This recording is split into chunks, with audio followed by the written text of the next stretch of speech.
Saya masih ingat hari itu hari Jumat. Dia bilang, buat apa kamu ke gereja?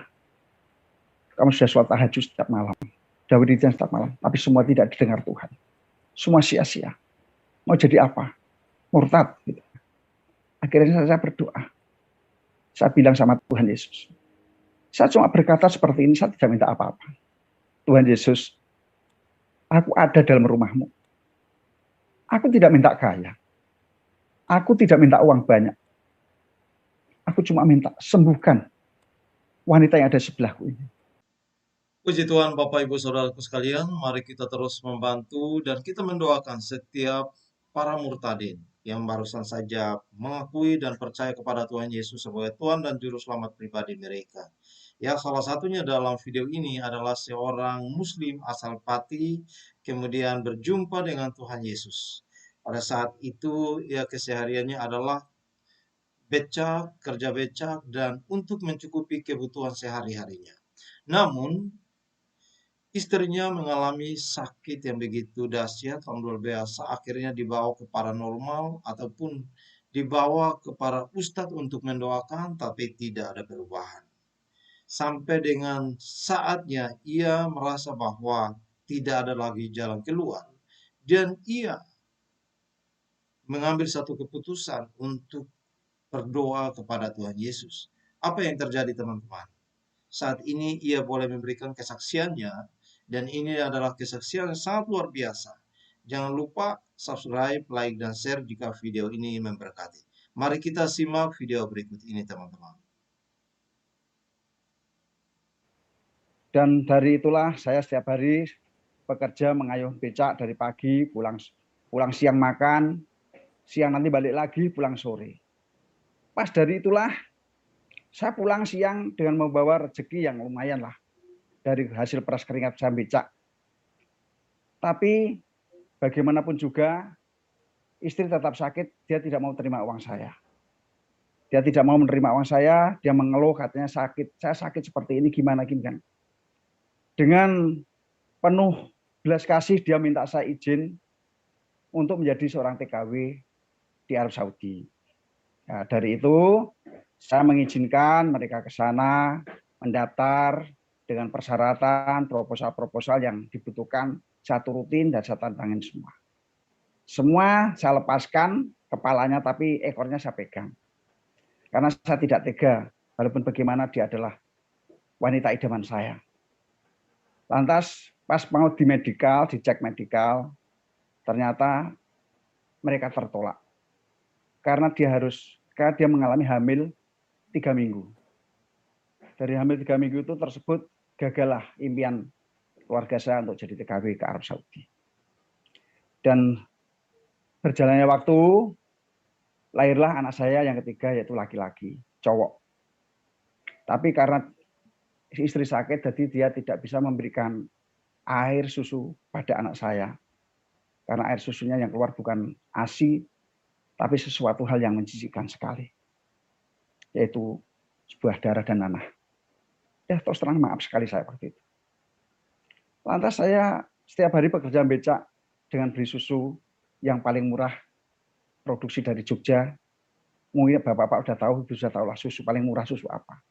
Bukan seperti anak sekarang minumnya susu paling bermerek, paling berharga. Lantas saat itu saya pulang sore, saya membawa lumayan.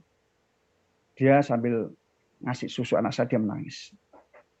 Dia berkata, air aku ini tidak mungkin bisa hidup lama. Kalau aku nanti suatu saat tidak ada, kamu jangan menikah. Itu perkataan mereka. Tapi saya dengan kuat berkata, enggak, kamu akan hidup sampai kita punya cucu. Sampai anak-anak kita besar. Kita akan hidup, kita akan sehat. Dia bilang enggak. Lantas hari itu saya bilang, kamu mau enggak besok ajak ke gereja? Saya masih ingat hari itu hari Jumat. Dia bilang, buat apa kamu ke gereja? Kamu sudah sholat tahajud setiap malam, sudah wiridin setiap malam, tapi semua tidak didengar Tuhan. Semua sia-sia. Mau jadi apa? Murtad. Gitu. Tapi saya bersikukuh, saya akan mencari gereja. Dari rumah saya sampai ada gereja itu ada 3 kilo jaraknya. Saya naik sepeda, saya cari. di mana yang tepat, gereja yang buat saya untuk nanti. Akhirnya saya menemukan sebuah gereja, yaitu sebuah gereja karismatik, bukan gereja Jawa. Saya datang dari situ, saya tanya dengan orang-orang, ibadah gereja ini jam berapa? Dia bilang ibadahnya 2 kali, jam 6 pagi sama jam 6 sore. Lantas saya pulang. Saya bilang sama keluarga, besok minggu kita ke gereja jam 6 pagi. Jam setengah 6 kita sudah berangkat. Oh, sampai sana jangan sampai kita terlambat. Dan itulah awal kami masuk gereja. Karena saya orang baru, saya duduk paling belakang. Saya melihat setiap orang datang, para jemaat, orang-orang Tionghoa, orang Jawanya sangat kecil, sedikit sekali. Dan dia sembahyang, berdoa. Lantas keluarga saya bilang, kok itu pada sembahyang sunnah gitu? Oh iya, dia sholat sunnah, saya bilang gitu. Udahlah kamu sholat sunnah juga. Akhirnya saya berdoa. Saya bilang sama Tuhan Yesus, saya cuma berkata seperti ini, saya tidak minta apa-apa. Tuhan Yesus, aku ada dalam rumahmu.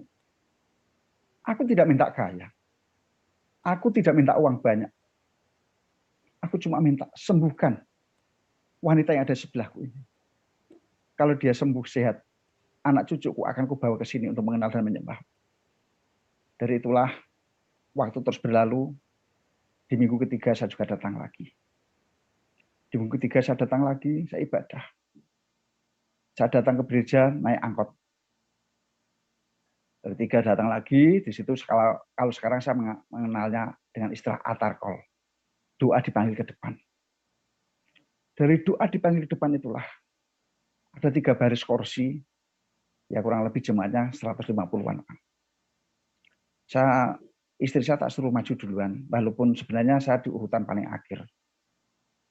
Udahlah kamu maju duluan, kamu didoakan pasti kamu sembuh. Kamu pasti sembuh, pasti saya bilang gitu. Dari itulah saya maju didoakan oleh pendetanya, ditanyain. Karena namanya Jumat baru, pendetanya baru tahu, baru 3 kali datang. Dia tanya, Ibu sakit apa? Dia bilang, saya sakit ini sudah hampir 4 tahun dok. Pak pendeta. Kita. Ibu percaya hari ini ada mujizat Tuhan. Itu saya dengarkan dari belakang. Ya, saya percaya. Dia bilang seperti itu. Kalau ibu percaya, hari ini bilur-bilur Tuhan Yesus menjamah. Dan segala penyakitnya akan dibuang ke tubir laut paling dalam. Dan mujizat pasti akan terjadi yang luar biasa. Itu saya dengarkan. Telah didoakan bersama-sama dengan para pendeta, penatua di situ. Istri saya disuruh balik. Dia menangis. Saya menangis. Pendetanya juga menangis. Dari menangis itulah istri saya disuruh ke kamar mandi untuk meraba, untuk melihat, untuk merasakan sakit yang mereka derita. Yang menurut dokter ada sudah stadium 4. Lama sekali dia dalam kamar mandi. Lama sekali dia dalam kamar mandi. Sampai saya menunggu di luar tuh, kok tidak keluar-keluar ada apa. Begitu saya ketuk pintu kamar mandi. Kamu ada apa tidak keluar-keluar? Ternyata dia menangis. Dia menangis. Sampai tidak kuat dia menangis. Dia berkata, Alhamdulillah, aku sembuh. Saya bilang ini di gereja, bukan di masjid. Jangan bilang Alhamdulillah. Tapi puji Tuhan. Dia bilang gitu. Dari itulah, sakit kanker payudara stadium 4. Yang sudah dinyatakan akut oleh dokter.